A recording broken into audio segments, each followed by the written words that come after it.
ये हमारा मानना है। विस्तार से इसकी व्याख्या भी करते रहते हैं और बहुत मार्के की बात कही गई है कि जिसको नहीं संविधान का ज्ञान कैसे करेगा उसका सम्मान। आपको संविधान का सम्मान करना है। संविधान के किस बात का सम्मान करेंगे आप? पुस्तक का, कि उसके अंदर लिखे उसके सिद्धांतों का, उसके विचारों का। तो विचारों को आपको पढ़ना पड़ेगा, समझना पड़ेगा, सिद्धांतों को जानना समझना पड़ेगा। अभी तो आपने पढ़ा नहीं, जानते नहीं, तो फिर सम्मान किस बात का करेंगे? ये बड़ा सवाल उत्पन्न होता है। तो हमारा कहना है कि आप समझिए कि आपका संविधान क्या कहता है, फिर किस बात का सम्मान करेंगे। वो बात कोई भी कहता हो, ये गरीब से गरीब ये का कोई भी व्यक्ति कहता हो, उस बात का सम्मान करेंगे कि इसकी बात संविधान से मिलती जुलती है। संविधान की बात एक कर रहा है, ऐसा आप उसका सम्मान करेंगे। संविधान के सम्मान में देशवासी मैदान में जो नारा लगा रहे थे, क्योंकि हमको जो कुछ मिला है अब तक के वो संविधान से मिला है, आगे जो मिलेगा संविधान से ही मिलेगा। तो इसके सम्मान में देशवासी मैदान में जो दल संविधान का पालन करे वही दल देश में राज करे, ऐसा हमारा कल्पना है देश की जनता का। संविधान का पालन करने वाला दल कौन सा दल होगा तो समय बताएगा, उसी का राज देश में होना चाहिए। ये बड़ी गंभीर बात है। आमतौर से इस बात को आप जानते नहीं। भारत का कोई भी नागरिक, कोई भी व्यक्ति, कोई भी प्रशासनिक अधिकारी, कोई भी जनप्रतिनिधि यदि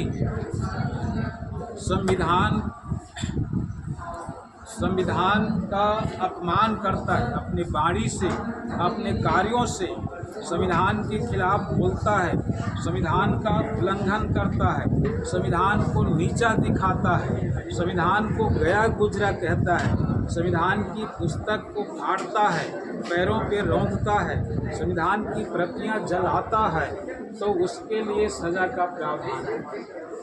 सजा का क्या प्रावधान है?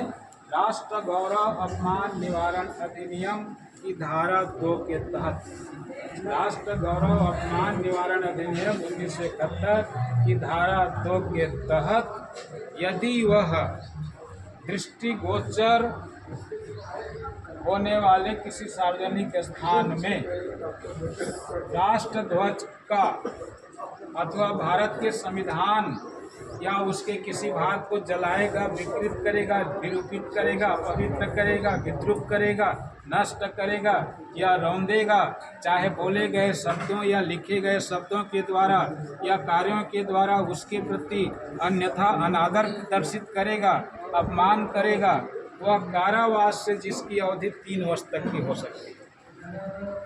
ये प्रावधान है ये भारत के कानून में, राष्ट्र गौरव अपमान निवारण अधिनियम। और यदि यही काम आप करते हैं तो आपके ऊपर और एक धारा लग सकती है। वो धारा है नागरिकता अधिनियम 1955 की धारा 10 के कंडिका 2, जिसके तहत आपकी नागरिकता जब्त हो सकती है। नागरिकता जब्त होने का मतलब ये है कि भारत में रहने की नागरिकता प्राप्त होने की वजह से ये स्वस्थ वातावरण में रहने का अधिकार है, सड़क पे चलने का अधिकार है, पानी पीने का अधिकार है और ये सब करने का अधिकार है। इस अधिकार से आप वंचित हो जाएंगे। आदमी जिंदा रहता है तब तक के रहता है, मृत्यु के बाद भी सम्मानजनक अंतिम संस्कार पाने का अधिकार है हर एक नागरिक को। लेकिन आपकी नागरिकता जब तक हो जाएगी तो वो अधिकार आपसे छीन जाएगा।